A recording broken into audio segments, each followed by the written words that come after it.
Member for Fisher. Thank you, Madam Deputy Speaker. The first duty of any government is ensuring the safety of its citizens. Whether it be protecting us from crime, combating foreign agents or cyber criminals who want to undermine our interests, or defeating terrorists who want to destroy our way of life, defending our security must be our government's first priority. This government has always understood that responsibility and prosecuted it with commitment and relentless vigour. This is a government that has increased funding for law enforcement, intelligence and security agencies by $3 billion since 2013. This government is funding 100 more intelligence experts, more than 100 more tactical response and covert surveillance operators, and a further 100 more forensic specialists at the forefront of the fight against crime and terrorism. We have passed 18 tranches of national security legislation to strengthen our law enforcement and intelligence agencies and to give them the tools they need to deal with terrorists. We've given the ADF the power to target international terrorists with lethal force and given our law enforcement officers the power to arrest homegrown terrorists before their plots come to fruition. We've invested $45 million in counter-radicalisation programs to try to suppress these threats before they are fully developed, and just last year we committed an additional $513 million for the AFP to detect, deter and disrupt terror threats. All of this has sadly been necessary because there are all too many people who are willing to benefit from our community's prosperity and protection while rejecting the mutual obligations to their fellow Australians that are fundamental to citizenship of this country. It is very difficult to believe some of the things that Australians have allegedly been capable of, Deputy Speaker. The first Australian to have his citizenship removed under the provisions that this bill addresses was Sydney man Khaled Sharoof. Mr Sharoof was involved in a terrorist plot in 2005 in which he helped gather guns, ammunition and equipment to make bombs for use in attacking his fellow Australians. Having served his sentence for that crime, he left as early as 2013 to join ISIS and gained notoriety around the world for posting truly disturbing images of his 9-year-old son involved in the gruesome violence around Raqqa. In total, around 230 Australians have travelled to Syria or Iraq to fight with and support the Islamic State terrorist group. They have done so despite that group's self-confessed involvement in burning innocent people alive, throwing others from tall buildings on the basis of their sexuality, and in systematic slavery and sexual abuse of women from ethnic minority groups.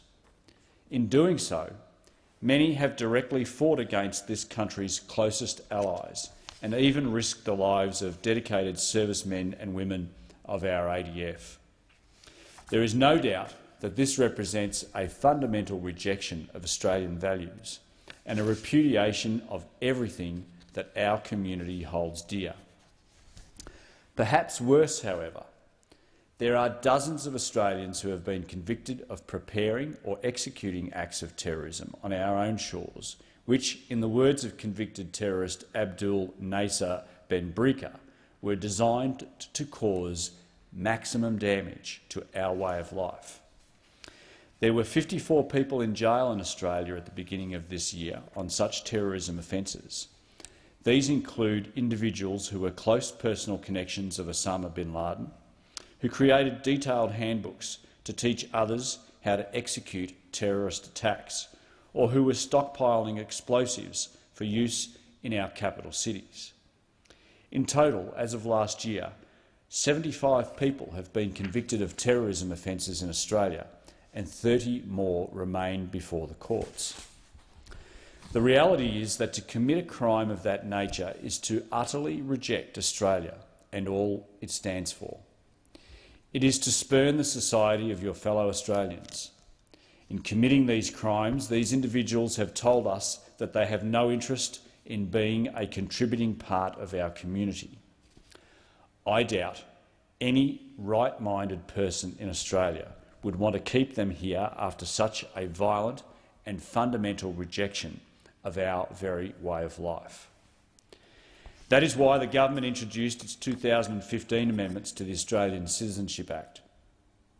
These ensured that where the government could do so without breaching its obligations under international law, Australian citizenship would be stripped from those who have so fundamentally rejected their reciprocal obligations to fellow Australians.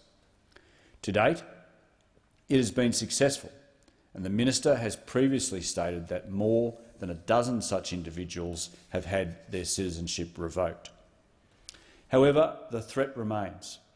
In total, 250 Australian passports have been cancelled or refused because of the applicant's connection to the conflicts in Syria and Iraq. In the middle of last year, there were 80 further Australians in Syria and Iraq connected to the conflicts who had not returned, but may try to do so in the future. As I've mentioned, there are also around 50 Australians in custody in Australia who have been convicted of terrorism offences, and arrest warrants are outstanding for a further 39 who are currently overseas. Since 2014, our law enforcement agencies have disrupted 17 major terrorist plots. In short, today the threat is as alive as ever. We must constantly update and improve the protections that are available to the government to keep Australians safe, prevent future terrorist attacks, and to meet the community's expectation that this government will not accept into our society those who would seek to harm our way of life from within. The bill before the House today does just that.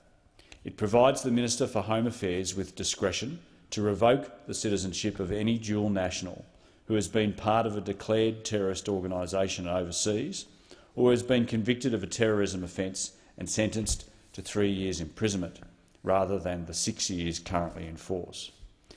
Deputy Speaker, if you ask most Australians, there is no such thing as a minor terrorism offence, and this bill will ensure that the Minister can meet the community's expectations in dealing with any individual who plans acts of terrorism. Secondly, the bill expands the period of time from which an individual's actions can be taken into account when deciding whether to revoke their citizenship. Once again, for most ordinary Australians, it does not matter in the least whether an individual planned a terrorist attack aimed at killing their fellow Australians in 2016 or 2006. What is important is that that individual has rejected their fellowship with other Australians and rejected our community's way of life. Once again, by allowing the Minister to take terrorism offences and activities in an overseas terrorist organisation into account going all the way back to May 2003, this bill will allow the Minister to respond appropriately to community expectations. Now, Deputy Speaker, I'm certain that this Minister for Home Affairs will fully meet those expectations. The Minister was a Queensland police officer for a decade, protecting not only Queenslanders in the drug and sex offender squads, but all Australians through his service in the National Crime Authority. The Minister saw and combated the worst of crime in our society, and he understands what works. That knowledge and that experience have been manifest in his tireless and resolute work on national security to date. The Minister has overseen the cancellations of visas for more than 5,000 dangerous criminals and kept our borders secure year after year, and I know that he will use this discretion authority with firmness and discretion. However, it is important that these are safeguards in place to ensure that this henceforth discretionary power is used appropriately, not only by this Minister, but all Ministers for Home Affairs to come. To that end, the bill contains 3 such safeguards. First, under the bill, the Minister must inform a person who has had their citizenship revoked, either immediately or within 5 years where there is a national security reason to delay the provision of that information. The individual can then apply under the bill to the Minister to request that their citizenship not be cancelled, and the Commonwealth must ensure that natural justice is afforded to them to make representations on their case. Second, judicial review will be available to individuals who have had their citizenship revoked. And third, the Minister must report regularly to the Parliament and to the Joint Committee on Intelligence and Security on how they have used these new discretionary powers. All of these provisions and the others laid out in the bill were based on recommendations of the Independent National Security Legislation Monitor in its report into the Allegiance to Australia Act commissioned by this government. They will ensure the effectiveness of this regime, and they will ensure that accountability, fairness and justice are preserved. Deputy Speaker, the Coalition knows what it takes to keep Australians safe, and critically, we listen to the experts about the best ways to do this. With this bill, we are demonstrating that yet again.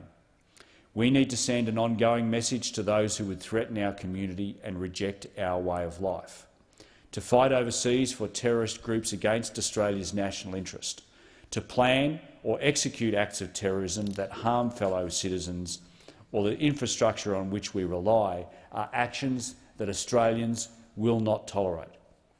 There is no such thing as a minor terrorism offence and no expiry date on our nation's rightful rejection of those of our own who seek to harm Australia or Australians.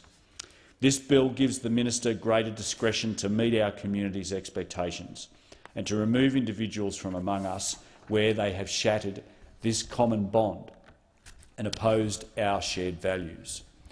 Wherever the opportunity exists, we need to protect our citizens from those who would do us harm. Equally, however, the bill gives the Minister discretion to take individual circumstances into account and to decide on a case-by-case basis whether citizenship should be revoked. It also ensures that there are provisions to allow the reinstatement of an individual's citizenship where it is in the national interest or following judicial review. Madam Deputy Speaker, Australians expect all of us in this place to help keep them safe, and they expect us to treat them fairly and within the law. That is our duty, and it is a duty that the Liberal National Coalition resolutely and steadfastly embraces. In improving Australia's processes for withdrawing the citizenship of those who have rejected our way of life, this bill makes an important contribution to our ability to fulfil that duty, and I commend it to the House.